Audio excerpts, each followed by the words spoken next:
আজকে পেলাম দু হাত ভরে যা ছিল স্বপ্ন আমার, খুশির খাবে এই দিনটাকে জীবন দিল উপহার। কিছু কিছু। নমস্কার বন্ধুরা, কেমন আছো সবাই? আশা করি সবাই খুব ভালো আছো। সুস্মিতাস ব্লগে আরও একটি নতুন ভিডিওর সাথে তোমাদের সকলকে অনেক অনেক ওয়েলকাম। তো তোমরা তো এর আগের ভিডিওতে জানতে পেরেছো যে মা বৌদি বাড়িতে এসছে, মা বৌদি দাদার কাছে ছিল। তো দাদা অনেক কিছুই পাঠিয়েছে, আরও অনেক কিছুই পাঠাবে ভেবেছিল, সেহেতু মা বৌদি আনতে পারবে না বলে আরও অনেক কিছুই পাঠায়নি। তো যেগুলো এনেছে আমি তোমাদের সাথে সেগুলোই শেয়ার করলাম। তো এখানে দেখো একটা ওটস এনেছে, তারপর স্যারালাক্সগুলো রেখে দিলাম বালতিতে, সব কিছু রাখা ছিল। আমি এবার সমস্ত কিছু নামিয়ে তোমাদের এক একটা করে সব কিছু দেখাচ্ছিলাম। তো এখানে দেখেছো এই ওটসটা কিন্তু খুব দামি ওটস, আর সুনিকা তো ওটস খেতে খুব ভালোবাসে। তো এখান থেকে কিনে খাওয়াতাম, তো দাদাই একটা প্যাকেটই পেয়েছিল, তো তার জন্য এনেছিল। আর এই যে এইগুলো কি ওয়াফাই কি একটা যাই হোক ক্যাডবেরি ধরনের, এগুলো সুনিকা একদমই খাচ্ছে না। ও আর কি ডেয়ারি মিল্ক, তারপরে কিটক্যাট, যেগুলো আর কি একদম পুরো ক্যাডবেরি, ওগুলোই শুধু খাবে, ভিতরে পাঁপড় থাকলে ওগুলো খেতে চায় না। আর এই যে পতঞ্জলির এই ফেস ওয়াশটা দেখেছো বৌদি নিয়েছিল, তাই বৌদি আবার আমার জন্য একটা এনেছিল। তো এই সমস্ত কিছু এনেছিল। তারপরে বিস্কুট, এখন তো সুনিকা বিস্কুট খায়, তো দাদা বলেছে এই বিস্কুটগুলো ওকে সকালবেলা একটা করে হাতে দিতে। আর গ্লুকন্ডিটা এখন এনেছে কেন বলো তো, ও তো যেহেতু মানে জল খেতে চায় না, সেহেতু মাঝে মাঝে যখন বলছে খুব গরম পড়বে তখন হালকা গ্লুকন্ডি দিয়ে জল খাওয়াতে, জাস্ট জলটা খাওয়ানোর জন্য গ্লুকন্ডিটা এনেছিল। তো এই বিস্কুটগুলো আমি কিছু কালীগঞ্জে নিয়ে এসেছিলাম। আর অনেকদিন পর যেহেতু মা বাড়িতে এসছে, অনেকটাই আনন্দ, সুনিকারও অনেক ভালো লাগছে। তো কিছু কিছু জিনিস আমি কালীগঞ্জে এনেছিলাম, আবার কিছু জিনিস রেখে এসেছিলাম। তো মায়ের বাড়িতে আমি থাকিনি। আর এই যে এই প্যাম্পাসটা দেখছো, এই প্যাম্পাসটা কিন্তু সুনিকার বাবা এনেছিল, এটা দাদা পাঠায়নি। তো দাদা কিন্তু এতদিন মানে সুনিকার বয়স প্রায় 1.5 বছর হতে আসলো, এতদিনের প্যাম্পাস স্যারালাক্স দাদা যখনই আসে তখনই অনেকগুলো করে নিয়ে আসে। তারপর এখানে আসলেও ক্যান্টিন থেকে নিয়ে আসতো। তো এই প্যাম্পাসটা বনিবো, এটা এক্সেল আছে, 30টা করে থাকে। আর ও তো রাত্রে প্যাম্পাস ছাড়া মানে ঘুমোতেই পারে না।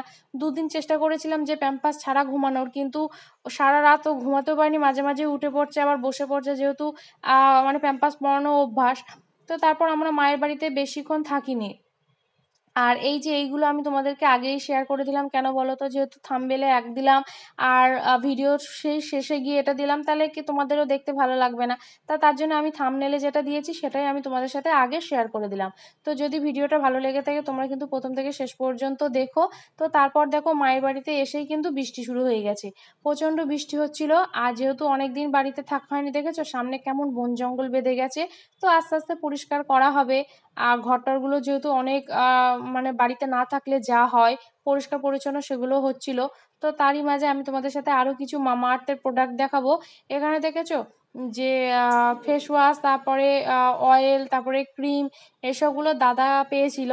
তো আমি যেহেতু কদিন আগে এখান থেকে অ্যাপেলো ফার্মেসি থেকে মামা আর্থের একটা কি বলবো বডি ওয়াশ জেল নিয়েছিলাম, আর একটা ওই সেবামেডের ক্রিমও আছে, তার জন্য আমি বললাম তোর এগুলো নেওয়ার দরকার নেই, ও যখন পুজোতে আসবে তখন ওর জন্য একটা আমি বলেছি যে শুধু মুখে যে ফেস ওয়াশটা ওটা নিয়ে আসিস। আর দাদা এইটা মামা আর্থের অয়েলটা কেনার আগেও একটা জনসনের তেল কিনে ফেলেছিল, তার জন্য আমি বললাম তাহলে এখন আর কেনার দরকার নেই, তুই পুজোতে আসবি তখন নিয়ে আসিস। আর এখনও দেখেছো বৃষ্টি থামেনি, তার জন্য আমি আবার এই ভিডিওটা আর এত সুন্দর লাগছিল না। আর যেহেতু কালীগঞ্জে বাড়িতে ছিলাম, ততটাই যে গাছপালা এত কিছু মানে ভিডিও করতে পারতাম না। আর এখানে দেখো মা বৃষ্টি চলে এসছে বলে পুরোটাই বসে আছে, কেমন করে দেখছে বন জঙ্গল কীভাবে পরিষ্কার করা হয়নি অনেকদিন। আর সুনিকা তো ওর মনের মতো খেলা করছে। আর বৌদি বলছে আমার ভিডিও করো না, আমি বললাম তাতে কি আছে, একটুখানি করি, নাহলে আমার ভিডিওটা একদমই ছোট হয়ে যাবে। বৌদি এখানে ওলের ডালনা হবে বলে ওলগুলোকে ছোট ছোট করে কেটে রাখছিল, আর মা রান্না করেছিল। তারপর আমি বললাম যে পাশের বাড়ি কাকাদের বাড়িতে অনেক লেবু হয়েছিল, বললাম লেবু এখনো এই পাশের বাড়ি কাকাদের বাড়ির লেবু খাওয়া হয়নি, তার জন্য আমি আবার লেবু নিতে চলে এসেছিলাম। আর কাকিমা রান্না করছিল, আমি বললাম তুমি একটা আমাকে লেবু ভালো করে পেড়ে দাও। আর আমার যেহেতু পিছন ক্যামেরাটা মানে একদমই খারাপ, তার জন্য দেখেছো সামনে সেলফি ক্যামেরা করে একদম পুরো ভিডিওটা করছিলাম। তো কাকিমা এখানে একটা লেবু পেড়ে দিয়েছিল, আর আমি লেবুটা নিয়ে আসছিলাম। আর আমার চুল টুলের অবস্থা দেখো কেমন, জাস্ট কেমন লাগছিল। তারপর দেখো লেবুটা নিয়ে মা ভালো করে লেবুটা কেটে দিয়েছিল, আর আমরা বসে লেবু টেবুগুলো খাওয়া হচ্ছিল। আর মা রান্না করবে বলে সব মশলা টশলাগুলো করছিল। তারপর দেখো লেবুগুলো আমি বৌদি সবাই একসাথে খাওয়া মানে খাওয়া হচ্ছিলো। আর তারপরে কিন্তু এই যে লেবু টেবু খাওয়ার পরে তারপরে আবার সুনিকার বাবা একটু চাকদাতে গিয়েছিল, সেখান থেকে সুনিকার বাবা আসলে পারে, সুনিকার বাবা আসেনি, সুনিকার বাবা কালীগঞ্জে গিয়ে চান টান করে পুজো টুজো দিয়ে তারপরে একেবারে গ্রামে এসেছিল। আর আমি তো আমাদের বাড়ির ওই লেবু মানে যখন কালীগঞ্জে গিয়ে কেটেছিলাম তোমাদের সাথে সেই ভিডিওটাও শেয়ার করেছিলাম। তো দুটো গাছে লেবু মানে খুব সুন্দর। এবার আমাদের ওই বাড়ির গাছে লেবু শেষ হয়ে গেছে, যেহেতু একটা ডাল পুরো। এখন দেখো স্নান টান করে রেডি হয়ে নিয়েছি, মানে রেডি হয়ে নিয়েছি বলতে পুরো কমপ্লিট। এবার ভাত টাত খাবো, খেয়ে আবার আমি সুনিকাকে নিয়ে বার হয়ে যাবো, তারপর কালীগঞ্জে গিয়ে ওকে ঘুম পাড়াবো। তারপর দেখো এখানে ভাত বেড়ে দিয়েছে মা, ভাত খেতে বসে গেছিলাম। আর এখানে মা আজকে রান্না করেছিল আলু দিয়ে মাছ দিয়ে ঝোল করেছিল, তারপর উচ্ছে চচ্চড়ি করেছিল, আর এটা দিয়ে খাওয়া দাওয়া করা হচ্ছিল। তো বৌদি এখানে ভিডিওটা করে দিচ্ছিল, আর ভিডিওটা এখানে লম্বা করে ধরা পড়েছে, তো যাই হোক ভুল হয়ে গেছে।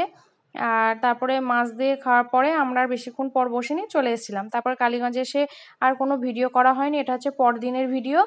তো সকালবেলা ঘুম থেকে উঠে যেমন কাজ থাকে, এই যে এই ঘরটা পাশের ঘরটাকে প্রথমে আমি আগে মানে গুছিয়ে নিই, কারণ যেহেতু সুনিকা ওই ঘরে ঘুমায়, তো তার জন্য আমি পাশের ঘরটাকে আগে ভালোভাবে গুছিয়ে, একটা ঘর গুছিয়ে রাখলে পরে অনেকটাই আমার মানে কাজটা এগিয়ে যায়। তো যাই হোক এই ঘরটাকে গুছিয়ে রাখছিলাম। আর ভাবি যে এই ঘরটায় আসবো না, কারণ ওই দুটো ঘর নোংরা করা, অনেক সময় মানুষজন আসলে পরেও বসতে দিতে পারা যায় না, আর নোংরা হয়ে থাকে। তো তার জন্য ভাবি যে এই ঘরটা গুছিয়ে রাখবো, কিন্তু হয় না, পরিস্থিতিতে অনেক সময় এই ঘরে আবার আসা পড়ে যায়। তো যাই হোক এখন দেখো যে সুনিকা এসে খাটের ওখানে শুয়ে পড়ছে, তারপর আমার ভিডিও করতে দেবে না, ফোন নিয়ে নেবে। তো ও তো এটাই করে, তোমরা তো ভিডিওতে দেখোই। তো ওর যা যা কাজ ও সেটাই করে। তো যাই হোক ওর এবার নিচে যাবো, গিয়ে ওর রোস্টটা করে ওকে খাওয়াবো। তো তারপর দেখো আমার এখানে খাটটাটগুলো গোছানো হয়ে গেলে পাশের ঘরে গিয়ে গুছিয়ে নেবো। পাশের ঘরেও একেবারে খাটটাটগুলো খুব নোংরা হয়ে রয়েছে। তো যাই হোক তোমরা ভিডিওটা কন্টিনিউ করতে থাকো। আর ভিডিওটি যদি ভালো লেগে থাকে তোমরা অবশ্যই কিন্তু আমার চ্যানেলটিকে সাবস্ক্রাইব করে দিও, এর পাশে থাকা বেল বাটনটিও প্রেস করে দিও।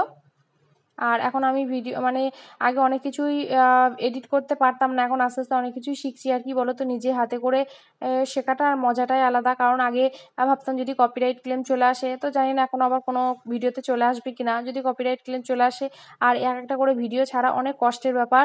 কারণ এখন এই যে সুনিকা ঘুমাচ্ছে, ঘুম থেকে উঠে পড়লো, তারপর ওকে খাওয়াবো, তারপর যে ভিডিওটা আমি আবার বেশিরভাগ ভিডিও দিনের দিনই ছাড়ি, যখন ছাড়ি তার আগে 1-2 ঘন্টা আগে আমি ভিডিওটাকে এডিট করে নিই।